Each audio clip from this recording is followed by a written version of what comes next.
പലശന പഞ്ചായത്ത് ജനകീയാസൂത്രണ പരിപാടിയിൽ ഉൾപ്പെടുത്തി പഠനോപകരണ നിർമ്മാണ ശില്പശാല സംഘടിപ്പിച്ചു. പല്ലാവൂർ ഗവൺമെന്റ് LP സ്കൂളിൽ പ്രീ പ്രൈമറി 1-ാം ക്ലാസ് അധ്യാപകമാരും രക്ഷിതാക്കളും കുട്ടികളും ഉൾപ്പെടെ 95 പേർ പങ്കെടുത്തു. അടുത്ത അധ്യയന വർഷം ക്ലാസ് മുറികളിലേക്ക് ആവശ്യമായ പഠനോപകരണങ്ങളാണ് തയ്യാറാക്കിയത്. ഇനി ആവശ്യമുള്ളത് പരിശീലനത്തിൽ പങ്കെടുത്തവർ സ്കൂൾ അധികൃതരുടെ സഹകരണത്തോടെ സംഘടിപ്പിക്കും.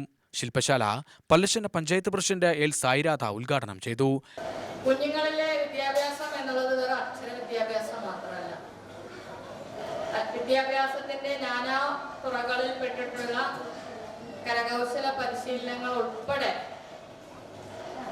ഇവിടെ ഞാൻ വന്ന ചിത്രഭാനു സാറെ പരിചയപ്പെട്ടപ്പോൾ ആദ്യം പറഞ്ഞത് തൊട്ടടുത്ത പഞ്ചായത്തിൽ ചിത്ര രചന പരിശീലനം നടത്തിയിട്ടുണ്ടായിരുന്നു. നമ്മൾക്കതൊരു ആവേശമാണ് എനിക്ക് മനസ്സിൽ തോന്നിയത്. പറ്റുമെങ്കിൽ നമുക്ക് അടുത്ത അധ്യയന വർഷത്തിൽ അതും കൂടെ ആരംഭിക്കണം എന്ന് എനിക്കിപ്പോൾ മനസ്സിൽ തോന്നി.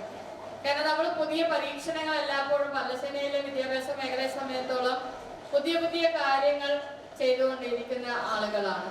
ഞാനിപ്പോൾ മുന്നേ ഒരു അനുസ്മരണ യോഗത്തിൽ പങ്കെടുത്തുകൊണ്ട് ഞാൻ അങ്ങോട്ട് വരാൻ നോക്കുമ്പോൾ പോകേണ്ടതില്ല എന്ന് പറഞ്ഞപ്പോൾ അതല്ല, ഇന്നതാണ് പരിപാടി, എനിക്കതവിടെ പോയേ തീരൂ എന്ന് പറഞ്ഞപ്പോൾ അവിടെ ഉണ്ടായിരുന്ന മുഴുവൻ വനിതകളും ഒരു വനിതാ കൂട്ടായ്മയുടെ പരിപാടിക്കാണ് പോയത്. പഞ്ചായത്തിന് ഇങ്ങനെയൊക്കെ നടത്താൻ പറ്റുമോ എന്ന ഒരു ആശ്ചര്യത്തോടെ തിരിഞ്ഞു നിന്ന് ചോദിക്കുന്ന ഒരു സാഹചര്യം. ഇത് ഞങ്ങൾ സ്ഥിരമായി ചെയ്യുന്ന പരിപാടിയാണ്.